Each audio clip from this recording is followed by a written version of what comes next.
નમસ્કાર, આપ જોઈ રહ્યા છો સ્પાર્ક ટુડે ન્યૂઝ। વડોદરા હરણી લેક બોટ દુર્ઘટના કાંડ મુદ્દે ગુજરાત હાઈકોર્ટે મહત્વનો હુકમ કર્યો છે।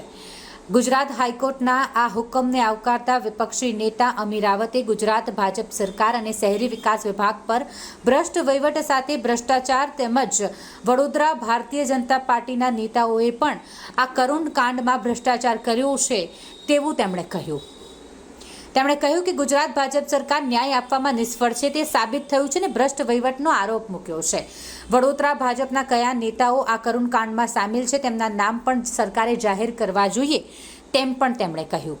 તત્કાલીન મ્યુનિસિપલ કમિશનર એચ.એસ. પટેલ અને ડોક્ટર વિનોદ રાવ સામે કાયદેસરની શિક્ષાત્મક કાર્યવાહી કરવા માટે જ્યારે કોર્ટ દ્વારા હુકમ કરવામાં આવ્યો હોય ત્યારે આ મામલે અમી રાવતે જણાવ્યું કે શરૂઆતમાં આ ઘટના માટે જવાબદાર કોઈને પણ છોડવામાં નહીં આવે તેવી સરકારે કટિબદ્ધતા બતાવી હતી, પરંતુ તે ફક્ત વાત જ સાબિત થઈ અને સરકારે રિપોર્ટમાં કૌભાંડીઓને બચાવવાનો પ્રયાસ કર્યો હતો।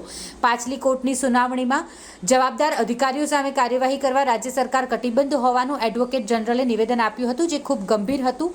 તંત્ર ભ્રષ્ટ છે તે સાબિત થાય છે। લેક ઝોન કોન્ટ્રાક્ટર મિઝર્સ કોટિયા પ્રોજેક્ટ પાસે જરૂરી ક્વોલિફિકેશન લાયકાત નહીં હોવા છતાં તે સમયના મ્યુનિસિપલ કમિશનર જાતે જ પ્રોજેક્ટને મંજૂરી આપી હતી તે પણ સાબિત થયું છે, જેમાં સ્ટેન્ડિંગ કમિટીની મંજૂરી પહેલાં મળી નહોતી તેમ છતાંય કમિશનરે મંજૂરી આપી હોવાનું કોર્ટનું અવલોકન છે, જે સત્ય છે। આ મામલે વધુ માહિતી આપી રહ્યા છે વિપક્ષી નેતા અમીબેન રાવત। ઘણી ઘટનાના જે પીડિત પરિવારો છે સરકાર પાસે ન્યાયની અપેક્ષા રાખી રહ્યા હતા, કોઈ ચમરબંધીને છોડવામાં નહીં આવે એવી મોટી મોટી વાતો થઈ।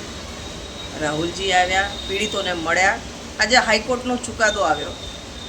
ચુકાદામાં સ્પષ્ટ કહ્યું છે કે તત્કાલીન મ્યુનિસિપલ કમિશનર એચ.એસ. પટેલ અને ડૉક્ટર વિનોદ રાવ આ માટે જવાબદાર છે।